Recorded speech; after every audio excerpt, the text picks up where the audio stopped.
Para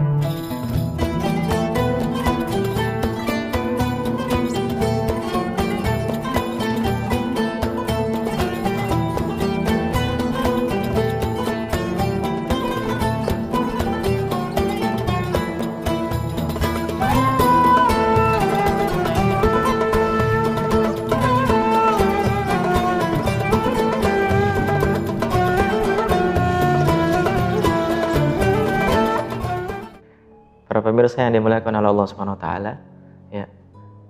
Yaitu apakah bagi seorang yang memiliki tanggungan puasa, itu kemudian ketika datangnya 10 Asyura misalkan, atau pada tanggal pada hari Arafah, atau pada hari-hari Senin, Kamis, atau Ayyamul Bid, Ayyamus Sud, apakah dia diperbolehkan untuk berpuasa?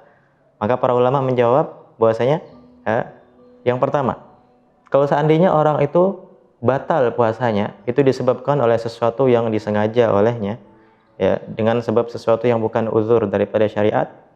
Misalkan karena dia batal puasanya, ya, karena sengaja mabuk, sengaja makan, sengaja minum, atau sengaja berhubungan badan dengan istrinya, maka itu adalah perbuatan yang bukan termasuk uzur untuk membatalkan puasa, apalagi pada puasa Ramadan, ya, yang mana dijelaskan oleh para ulama bahwasanya membatalkan puasa yang wajib itu haram, nggak boleh, ya, kecuali yang sunnah, sebagaimana dikatakan bahwasanya as-shaim al-mutatawwi' amir nafsi, dia itu berhak untuk mengendalikan dirinya sendiri. Fa in syaa shama wa in syaa afṭar, dia boleh berpuasa, boleh juga dia itu membatalkan puasanya. Itu pahala yang sunnah, bagi yang sunnah. Tapi ada ulama juga mengatakan walaupun sunnah nggak boleh, sebagaimana Allah Ta'ala berfirman, wala tubtilu, janganlah kamu membatalkan ibadahmu, nggak boleh. Nah, itu adalah perbedaan pendapat sebagian. Tapi daripada itu semua kita bisa mengambil kesimpulan bahwasanya membatalkan ibadah itu sesuatu yang dibenci oleh Allah Subhanahu wa taala. Jadi ketika seorang itu batal puasanya karena sebab itu, ya, tidak sebab yang diterima oleh syariat, maka bagaimana? Maka dia itu tidak diperbolehkan untuk melakukan puasa sunnah apapun. Haram. Sunnah Senin Kemis haram, nggak boleh, ya. Kemudian golongan yang kedua yaitu seorang yang dia itu batal puasanya karena sesuatu yang diperbolehkan syariat, sesuatu yang memang uzur di dalam syariat.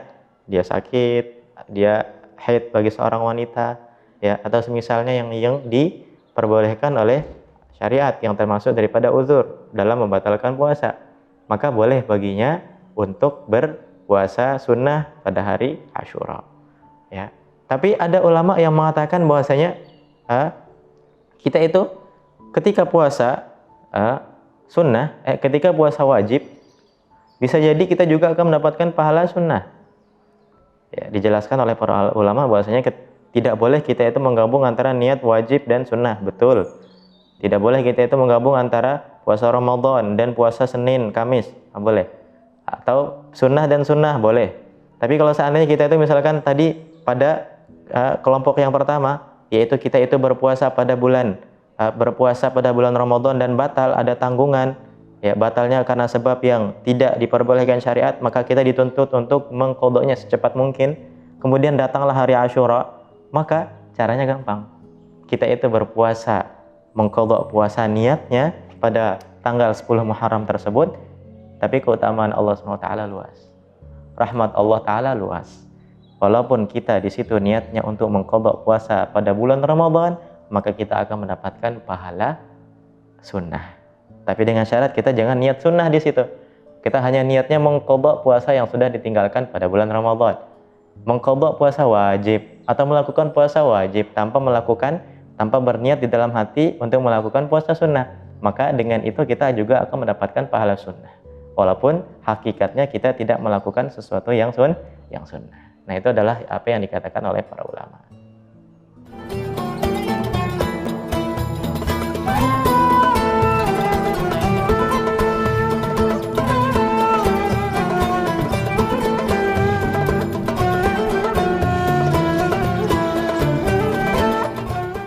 Para pemirsa yang dimuliakan Allah Subhanahu wa taala, lalu bagaimana kepada bagi seorang istri yang ingin berpuasa Asyura, ingin berpuasa Senin Kamis atau misalnya, ya, maka bagaimana? Apakah dia itu harus izin suami atau tidak? Maka jawabannya adalah puasanya itu tentu ya sebagaimana yang dijelaskan oleh para ulama bergantung kepada izin suaminya. Dalam hal ini dibagi menjadi dua hal. Yang pertama adalah puasa yang yatakarrar, yang senantiasa berulang setiap minggunya. Misalkan seperti puasa Senin, Kamis, ya. Maka dia itu kalau seandainya yang pertama suaminya itu hadir di rumahnya, ada di rumahnya atau ada di daerahnya, mungkin sedang bekerja, nggak ada di rumah tapi dia sedang bekerja, ya, maka bagaimana hukumnya? Dia itu harus izin kepada suaminya, atau dia itu membeli sangkaan di dalam hatinya bahwasanya suaminya akan memberikan izin dia untuk berpuasa, maka puasanya akan menjadi sunnah dan pahala baginya. Tapi kalau seandainya dia itu ya suaminya ada di rumahnya atau suaminya ada di daerah tersebut, tapi dia tetap puasa tanpa izinnya, atau dia itu puasa dan di dalam sangkaannya dia nggak akan mendapatkan izin daripada suaminya tersebut, maka puasanya akan menjadi haram tapi tetap sah. Haram tapi tetap sah. Kemudian pembagian yang kedua adalah puasa yang nggak berulang di dalam hari-harinya, bukan puasa Senin Kamis, tapi lama waktu yang lama 1 tahun, maka dia akan berulang lagi. Seperti puasa Arafah, puasa Asyura, ya. Maka bagaimana?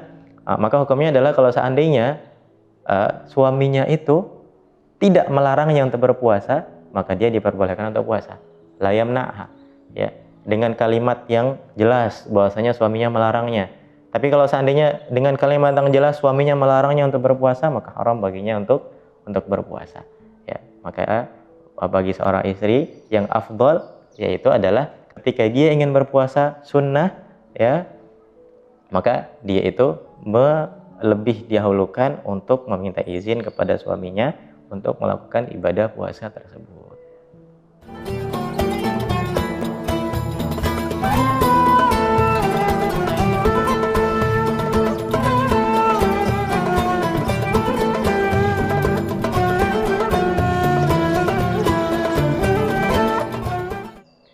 Bismillahirrahmanirrahim. Adapun yang disunnahkan pada hari Asyura yaitu para ulama menjelaskan fi yaumi Asyura ashrun tattasil bihasnatani walaha fadlun nuqil. Bahwasanya di bulan Asyura itu adalah 10 perkara yang disunnahkan dan ada dua di antara dan ada dua tambahan daripada 10 hal tersebut yang dinas sharih oleh syariat oleh Nabi Shallallahu alaihi wasallam. Adapun sisanya itu adalah diambil daripada hadis dhaif, hadis yang lemah.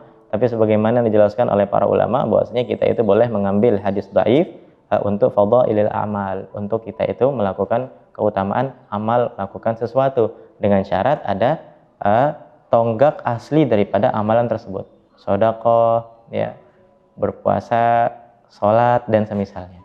Maka beliau mengatakan sum, sholli, sil. Yang pertama adalah puasa, sebagaimana tadi kita sudah paparkan. Kemudian sum, sholli. Di antara yang sunnah itu adalah berpuasa, sholat, melaksanakan sholat pada hari Asyura. Tapi para ulama mengatakan nggak ada sholat yang khusus yang berkaitan dengan sholat Asyura. Nah, ini adalah sebuah perintah umum agar kita itu memperbanyak sholat pada hari Asyura. Kemudian berikutnya adalah sil, yaitu sambunglah tali silaturahmi, ya, yaitu kita itu antu'tiya man qata'ak. Kita memberi sesuatu kepada siapa yang enggak memberi. Wa tasil man antasila man qata'ak wa ta'ti amman haramak. Kita itu menyambung kepada siapa yang memutuskan tali silaturahim tersebut. Kita memberi kepada siapa yang mencegah pemberiannya kepada kita, ya. Wa ta'fu amman zalamak, dan memaafkan kepada siapa yang menzalimi kita. Nah, itu adalah sil, yaitu menyambung silaturahmi. Baik itu dengan telepon, dengan kita WA, memberikan ucapan dan semisalnya. Nah, itu adalah diantara yang sunnah. Kemudian berikutnya adalah sum, sholli, sil, zur aliman. Ya, kita itu dianjurkan juga untuk menziarahi orang yang saleh, orang alim. Tapi tentunya kita itu berziarah bukan hanya kita berziarah untuk mendapatkan keberkahannya juga. Ya, tapi di sisi lain kita tentunya harus memberikan sesuatu yang menggembirakan olehnya. Seorang alim adalah seorang manusia. Ketika kita berikan sesuatu, maka dia akan senang. Maka dengan kesenangannya ini dia akan mendoakan kita, dia akan ridho kepada kita, dia akan memberikan pandangan rahmatnya kepada kita. Ya. Kemudian adalah ud, yaitu jenguklah orang yang sakit. Ya, itu adalah di antara yang sunnah. Kemudian waktahil, yaitu bercelak. Itu adalah sebuah hal yang sunnah. Ra'sal yatim mimsah. Kemudian kepala daripada anak yatim kita usap. Tapi para ulama mengatakan bukan hanya mengusap, artinya adalah gembirakanlah anak yatim dengan kita memberi hadiah, memberi santunan dan semacamnya. Kemudian tasaddaq. Kemudian di antara yang sunnah adalah bersedekah di hari Asyura, waghtasil, dan begitu pula mandi di hari Asyura adalah sesuatu yang sunnah. Kemudian wawasi 'alal 'iyali, yaitu kita itu memberikan nafkah yang lebih ya kepada keluarga pada hari Asyura. Sebagaimana Nabi SAW bersabda, man wassa'a 'ala 'iyalihi yauma Asyura wasa'allahu 'alaihi tula sanatih. Barang siapa yang dia itu memberikan nafkah lebih kepada keluarganya pada hari Asyura, maka Allah akan melebihkan rezekinya pada sepanjang tahunnya. Kepada seorang istri, kepada seorang suami, melebihkan harta belanjanya kepada istrinya. Bahkan ya istri yang solehah itu pada hari Asyura akan meminta jatah lebih daripada uang belanjanya kepada suaminya. Bukan dia itu karena tamak kepada ingin mendapatkan harta lebih atau semisalnya, enggak. Karena dia ingin harta suaminya menjadi harta yang barokah, harta yang banyak pada tahun tersebut. Nah, itu adalah istri yang cerdas. Kemudian ya, seorang istri memberikan makanan kepada anak-anaknya ya, dan begitu seterusnya. Yaitu di antara yang sunnah adalah memberikan nafkah lebih kepada keluarga yang ditanggung nafkahnya. Kemudian adalah waqallim adfar, yaitu memotong kuku, antara yang sunnah. Adalah hal yang sunnah di hari Asyura. Kemudian ya, wa surat al-ikhlasi alfan tasil, yaitu membaca surat al-ikhlas 1000 kali pada hari Asyura. Nah, itu adalah di antara hal-hal yang disunnahkan kepada kita, sebuah kemuliaan yang dianjurkan kepada kita pada hari Asyura.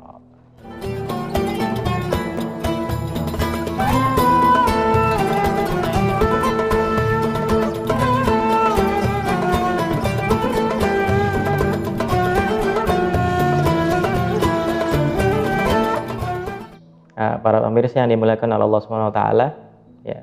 Sebelumnya kita singgung bahwasanya hari Asyura adalah hari yang mulia. Nabi SAW bersabda, "Ala fi ayyami dahrikum nafahat, ala fata'arradu laha." Beliau bersabda bahwasanya ketahuilah bahwasanya pada hari-hari kalian, pada jam-jam kalian, pada bulan kalian, pada tahun kalian ada nafahat tertentu daripada Allah Subhanahu wa taala. Ada rahmat tertentu daripada Allah Subhanahu wa taala yang diberikan lebih pada hari-hari lainnya. Sehingga Nabi SAW dengan rahmatnya beliau mengatakan, ala fata'arradu laha, tidakkah kalian itu ayo sodorkan diri kalian untuk mendapatkan rahmat lebih tersebut. Maka di antara yang lebih rahmat yang Allah Ta'ala berikan pada hari ya lainnya adalah hari Asyura. Sehingga Nabi SAW ya di antara rahmatnya kepada kita yaitu kita diperintahkan untuk menyodorkan diri kita daripada untuk mendapatkan rahmat Allah SWT. Lalu pertanyaannya adalah bagaimana caranya kita itu menyodorkan diri kita untuk mendapatkan rahmat Allah yang lebih pada hari tersebut? Maka para ulama menjawab dengan satu hal, yaitu dengan kita menjauhi hal-hal yang mencegah kita daripada rahmat Allah. Setidaknya ada 5 hal yang seringkali disebut oleh guru mulia Ustaz Habib Segaf Bahrun, yaitu ada 5 hal yang mencegah seorang itu untuk mendapatkan rahmat Allah SWT. Yang pertama adalah seorang anak yang durhaka kepada orang tuanya. Maka ketika malam Asyura, ketika dia itu masih dicap oleh Allah Subhanahu wa taala bahwasanya dia adalah seorang anak yang durhaka, maka dia tidak akan mendapatkan rahmat Allah Subhanahu wa taala. Oleh karena itu, ayo masih ada kesempatan. Ya, bagi yang masih memiliki orang tua, minta maaf sama orang tuanya.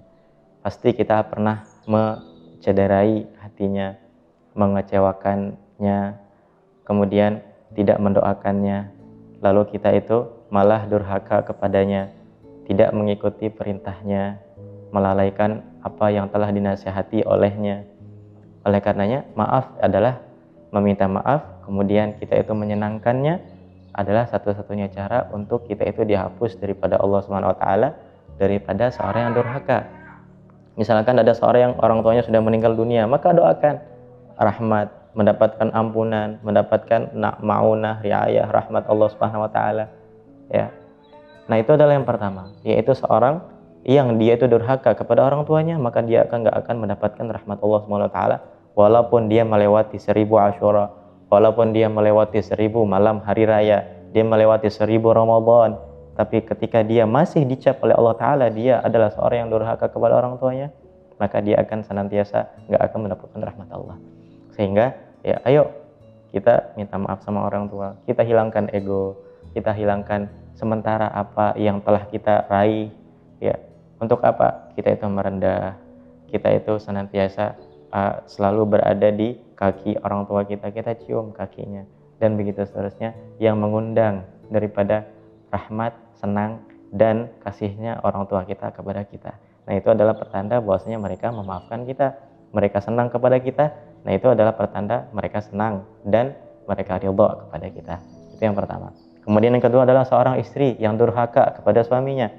Nah sama ya, surga istri ada di suaminya, suami ridha maka istri akan mendapatkan surganya. Oleh karenanya ya, apapun yang terjadi, apapun yang diperoleh, seorang istri hendaknya senantiasa untuk berusaha mendapatkan ridha suaminya, bukan karena suaminya, karena ini adalah sebuah perintah Allah. Sehingga walaupun bagaimana bejat suaminya, selama itu adalah perintah Allah, maka pasti istri tersebut akan mendapatkan kebahagiaannya. Nah, itu adalah yang kedua. Yang kemudian yang ketiga adalah ya seorang yang memutus tali silaturahmi.